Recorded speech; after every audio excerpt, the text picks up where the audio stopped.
सिंहस्थ येणारा कसा राहणार आणि त्याच्याबद्दल आम्हाला माहिती हवी. येणाऱ्या सिंहस्थाला भरपूर वेळ, अजून 3 वर्ष शिल्लक आहेत. त्याच्यामुळे भरपूर पुरेसा वेळ प्रशासनाकडे आहे पूर्ण नियोजन करणे आणि त्याची अंमलबजावणी करण्याचा. इथे बरेच अधिकारी असे आहेत की ज्यांना आधीच्या कुंभमेळ्याचे अनुभव आहेत.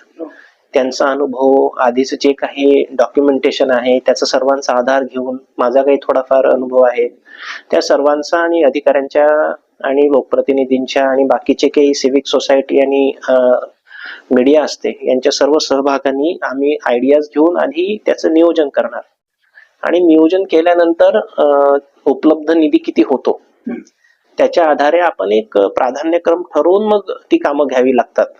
कारण इच्छा तर अशी असते की पण हे पण करायचं, ते पण करायचं, सगळंच करायचं, पण तसं बरेच वेळा शक्य होत नाही कारण निधीचा अडचण असते किंवा मग बाकीच्या काही अडचणी असतात. त्याच्यामुळे ते प्राधान्यक्रम ठरवून मग त्या कामांच्या आराखड्याला अंतिम स्वरूप द्यायचं, अशा पद्धतीचं ते नियोजन आहे.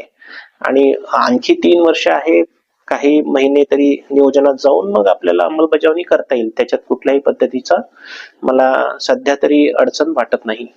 सर, असं होतं आता 3 वर्ष जरी कालावधी आहे आपल्याकडे, परंतु जे काम करायला त्याला कालावधी तेवढा लागणारच. 3 वर्ष तरी कमीत कमी व्यवस्थित दिलंय तर पुढील 12 वर्षापर्यंत आपण जो विकास करू तो टिकून राहील. मान्य, बरोबर आहे. आता उदाहरणार्थ समजा ऑगस्ट 2027 ला आपल्याला एक विशिष्ट इव्हेंट आहे, तो कुंभमेळ्याचा तो करायचा आहे. म्हणजे साधारणतः मे जून पर्यंत काम पूर्ण होऊन अगदी आपण तयार असलो पाहिजे. मग कुठल्या कामाला 1 वर्ष लागतो, कुठल्या कामाला 3 वर्ष लागतो, कुठल्या कामाला 2 वर्ष लागतं, असं ते मागे जाऊन आपल्याला नियोजन करता येतं. त्याच्यामुळे मी म्हटलं तो आपल्याकडे वेळ आहे. आणि दुसरं, आपण हे जे सिंहस्थ आहे हा नाशिकच्या आणि त्र्यंबकेश्वरच्या आणि परिसरातल्या फक्त धार्मिक दृष्टीने आणि सांस्कृतिक दृष्टीने न बघता त्या पूर्ण भागाचा एक विकास होऊन पुढच्या 12 वर्षासाठी एक विकासाचा एक ब्लूप्रिंट त्याला म्हणता येईल. त्या दृष्टीने पण आपण याच्याकडे बघतो, जेणेकरून त्याच्यामध्ये एक या दोन्ही शहरांना आणि परिसराला, आजूबाजूच्या काही गावांना, त्याच्यात मग कावनई असेल किंवा अशा पद्धतीची गावं असतील, त्या सर्वांना आपल्याला एक विकासाचं व्हिजन पुढच्या 12 वर्षाचं या निमित्ताने देता येतं. एक दुर्लक्षित भाग म्हणून अंजनेरीचं घर आहे आपलं, तिथं हनुमंतरायाचं जन्मस्थान आहे. तिथला विकास बरंच दुर्लक्षित झाला आणि कुंभमेळा आतापर्यंत झाले, तिथला विकास झाला नाही. त्या संदर्भात आपण आपली चांगली सूचना आहे. आणि अंजनेरीच्या पण ग्रामस्थांचा मी त्याच्यामध्ये मग आता आणि त्या भागातल्या बाकी प्रतिनिधींचा आपण फीडबॅक घेऊन त्याचा पण आपण काय करता येईल त्याचा विचार करू.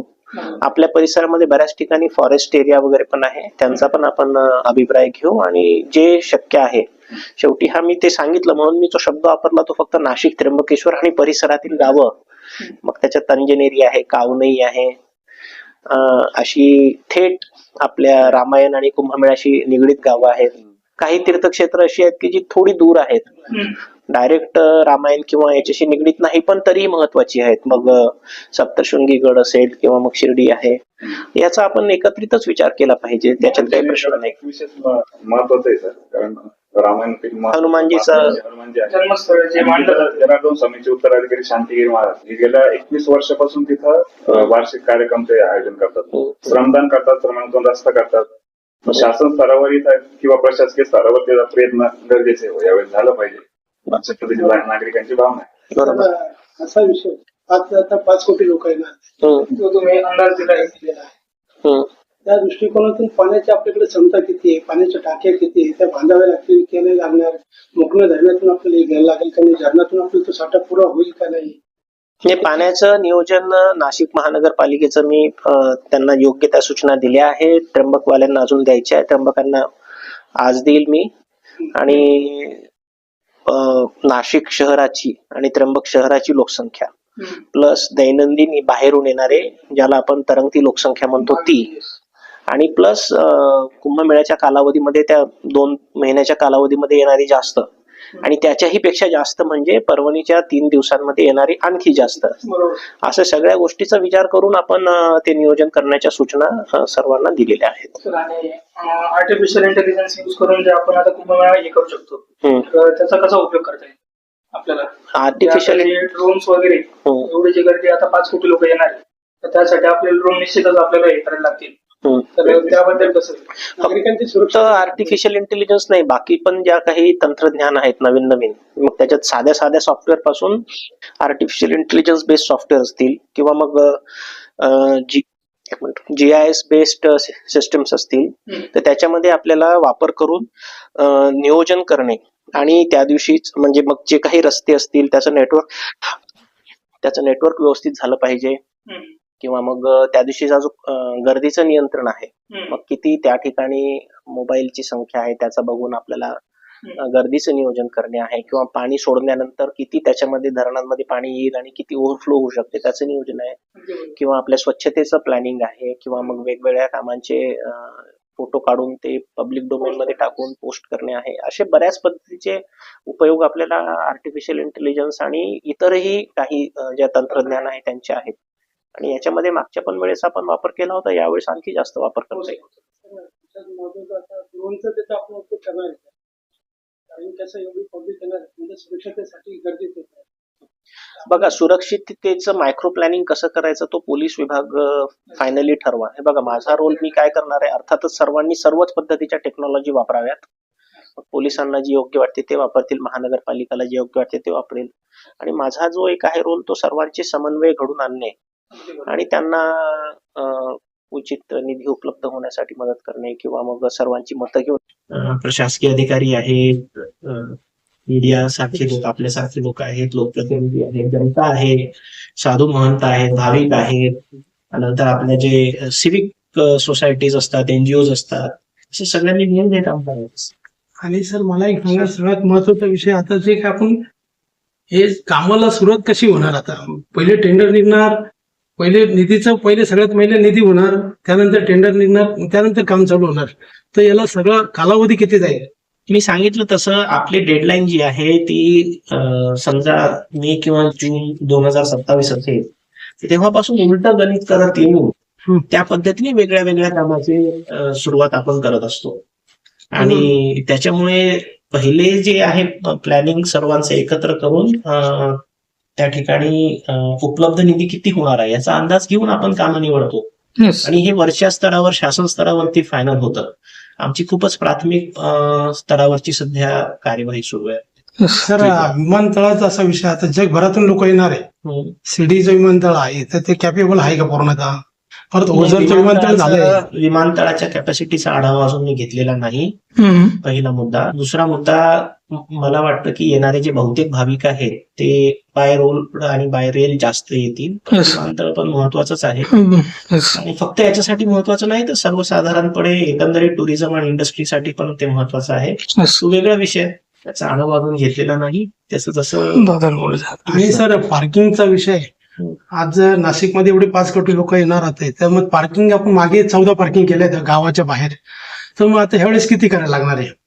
त्यांचं पण प्राथमिक आराखडा तयार केलाय अधिकाऱ्यांनी, पण विषय तसा धर्माधिकारी म्हणून होते, शिवकुमार बंजारी होते, शिवाजी चव्हाणके होते, अजून अनेक अधिकारी असे जे रिटायर झाले, त्यांना 4-4, 5-5 कुंभमेळ्याचा अनुभव आहे मागील कुंभमेळ्याचा. पालिकेने तयार केला, मग त्याच्यात पोलीस विभागाचे इनपुट येणार, PWDचे येणार, ST महामंडळाचे येणार, असं सगळं एकत्र आल्यानंतर ते फायनल होईल. आता थोडंसं बोलणं ते प्रीमॅच्युअर ठरेल. बरोबर. सर, आता ज्या सिटीलिंग बस आहेत त्या बस आपल्याला वाढवायला लागतील का कसं करायला लागेल? कारण की दुसऱ्या संस्थेला काम देणार आपण, कारण की जे लोक रेलने येणार किंवा विमानाने येणार किंवा अजून कोणत्या साधनाने त्यांच्या प्रायव्हेट. सिटी लिंकच नाही, मागच्या कुंभमेळ्यात सिटी लिंक सेवा नव्हती, तरीही भरपूर बसेस उपलब्ध करून दिल्या होत्या ST महामंडळाने. आता तर ST महामंडळ सिटी लिंक आहे आणि गरज वाटली तर आपल्याला आणखी घेता येतं.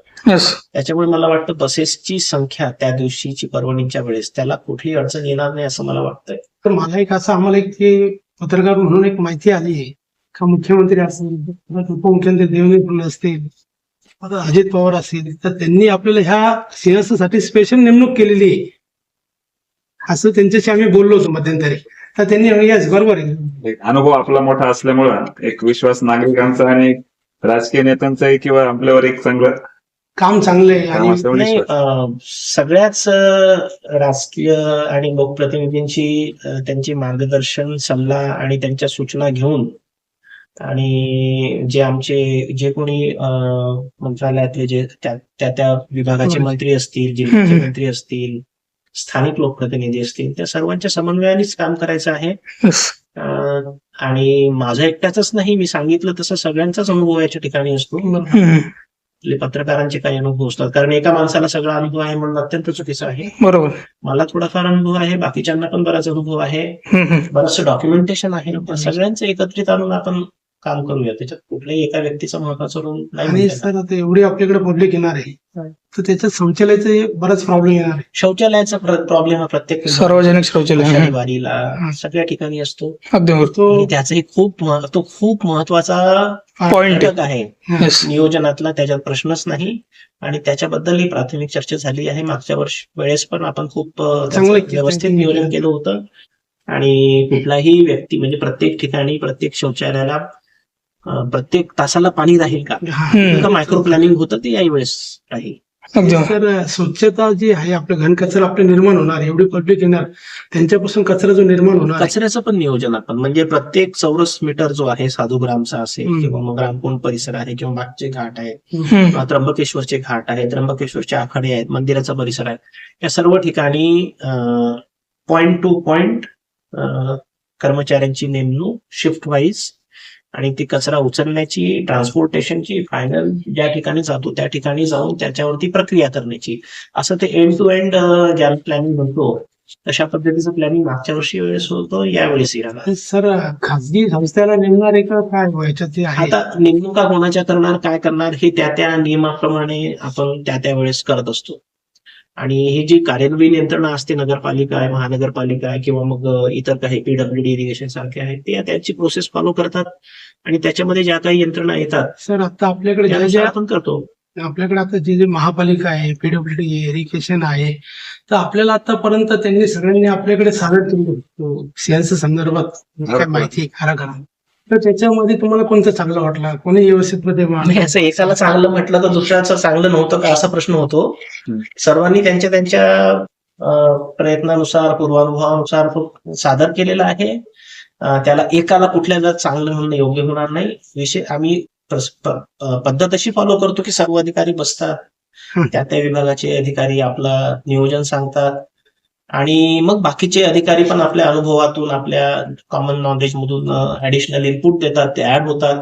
असं करत करत ते एक टीम वर्क आहे. त्याच्यामध्ये असं एक चांगला आहे, एक हे नाही, त्याच्यात सगळे असं सर्व आणि मला एक सांगा, याच्यात प्लॅनिंग कसं राहणार बा? तुमचा आता एवढं चांगला अनुभव असल्यामुळे आम्हाला जास्ती अपेक्षा काय आहे की आता आम्ही आमचे मंत्र्याचे प्रतिनिधी आहे, ते वेळोवेळी फडणवीस सारंगची बोलत असेल किंवा अजित पवारांशी बोलत असेल किंवा शिंदे साहेबांशी बोलत असेल, तर त्यांनी डायरेक्ट तुमचं नाव सुचवलंय का ते एकदम प्रॉपर अधिकारी आहे आणि सिंहस्थमुळे ते एकदम प्रॉपर करतील, त्याच्यामुळे आम्ही तुमची मुलाखत घेतोय. छान आहे. पण इथे सगळेच अधिकारी चांगले प्रॉपर आहेत. नाही आम्ही त्यांना गाईडलाईन सर्व चांगलेच आहे. 5 जिल्हे तुम्ही कव्हर करतात, तर सीएस तुमच्यासाठी व्यवस्थितपणे तुम्ही करू शकता बुवा, असं आमची अपेक्षा आहे नाशिककरांची. आम्ही प्रयत्न करू त्याच्यासाठी, अपेक्षाला पूर्ण करण्यासाठी आमची टीम प्रयत्न करेल. Yes. आणि याच्यात कोर कमिटी काही तयार करणार आहे का तुम्ही काय अधिकाऱ्यांच्या? करणार आहे का कोर कमिटी. कोर कमिटी कमिट्या म्हणजे त्याला फॉर्मली म्हणा, इन्फॉर्मली म्हणा, त्या होतातच. प्रत्येक कामासाठी एक विशिष्ट ग्रुप तयार होतोच. म्हणजे आता Yes. जर टॉयलेट्स मध्ये चर्चा केली, टॉयलेट सुलभ शौचालय. पालिकेतले एक अधिकारी, त्यांचे 4 सहकारी, त्यांच्या मदतीला इतर विभागाचे पाणी पुरवठ्याचे अधिकारी, असं होऊन ती कमिटी तयार होते. नाही तर ग्रुप म्हणा, काही पण म्हणा, कोर कमिटी म्हणून प्रत्येकावरती जबाबदारी निश्चित असणारा एक ग्रुप असतो, त्या ग्रुपचा एक लीडर असतो आणि त्याच्यावरती ती 100% जबाबदारी येते.